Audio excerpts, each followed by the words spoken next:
எண்ணூரில் கொசஸ்தலை ஆற்றில் பரவி கிடக்கும் எண்ணெய் படலத்தை அகற்றும் பணி 3வது நாளாக தொடர்கிறது. இது தொடர்பாக அங்குள்ள செய்தியாளர் ஹரிஹரனிடம் கூடுதல் விவரங்களை கேட்கலாம்.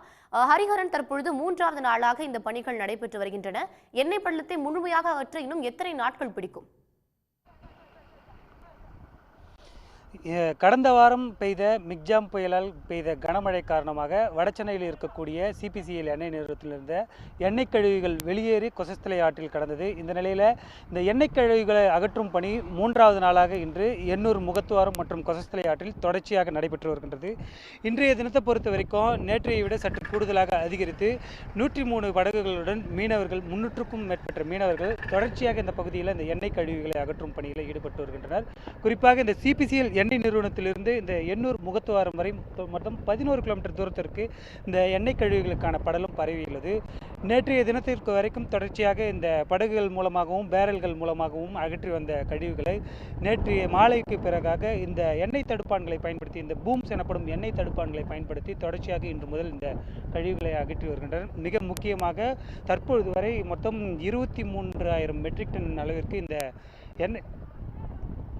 எண்ணெய் கழிவுகளை அகற்றப்பட்டுள்ளதாக இந்த சிபிசிஎல் நிறுவனம் தரப்பில் தெரிவிக்கப்பட்டுள்ளது.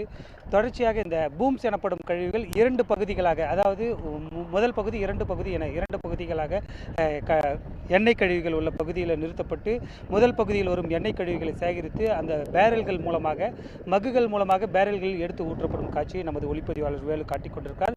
இவ்வாறாக இந்த பூம்ஸ் எனப்படும் கருவியை பொறுத்த வரைக்கும் இந்த பகுதியில் மொத்தம் 3 இடத்துல பயன்படுத்தப்பட்டிருக்கு. எண்ணூர் முகத்துவாரம் பகுதிகளில் மற்றும் இந்த எண்ணூர் மேம்பாலம் இருக்கக்கூடிய பகுதி மற்றும் கொசஸ்தலை ஆற்றின் அந்த பகுதிகளில் மொத்தம் 3 இடத்துல இந்த பூம்ஸ் எனப்படும் கருவிகள் மூலமாக இந்த எண்ணெயை தொடர்ச்சியாக அகற்றப்படுகின்றது. தற்பொழுது 3வது நாளாக இந்த எண்ணெய் கழிவுகளை அகற்றும் பணி நடந்து வந்தாலுமாக இந்த கரைக்கு ஓரமாக உள்ள மணற்பரப்பிலும் அடிப்பரப்பிலும் முழுவதுமாக இந்த கிரீஸ், பீனால் மற்றும் எண்ணெய் போன்ற கழிவுகள் முழுவதுமாக சேர்ந்துள்ள நிலையில் அதனை தண்ணீரில் இருக்கக்கூடிய மேற்பரப்பில் இருக்கக்கூடிய எண்ணெய் கழிவுகள் அகற்றுவதற்கான சாத்தியங்கள் தற்போது இருந்தாலும் இந்த மணற்பரப்பில் முழுவதுமாக கலந்துள்ள இந்த கழிவுகளை அகற்றுவதில் சற்று சிக்கல் உள்ளது. இந்த மணற்பரப்பில் இருக்கக்கூடிய கழிவுகளை அகற்றினால் மட்டுமே இங்கு இருக்கக்கூடிய கடல் வாழ் உயிரினங்கள் இனப்பெருக்கம் சாத்தியமாக இருக்கக்கூடிய என்ற ஒரு சூழலில் தொடர்ச்சியாக இந்த பணிகள் நடந்து வருகின்றது. 1 வார காலத்திற்கு மேலாக மேலும் இந்த பணிகள் நடைபெறுவதற்கான வாய்ப்புள்ளதாகவே இங்கு இருக்கக்கூடிய அதிகாரிகள் தெரிவித்துள்ளனர். ஹரிஹரன், உங்களுடைய விவரங்களுக்கு நன்றி. உடனுக்குடன் செய்திகளை தெரிந்து கொள்ள சன் நியூஸ் பெல் ஐகானை கிளிக் பண்ணுங்க.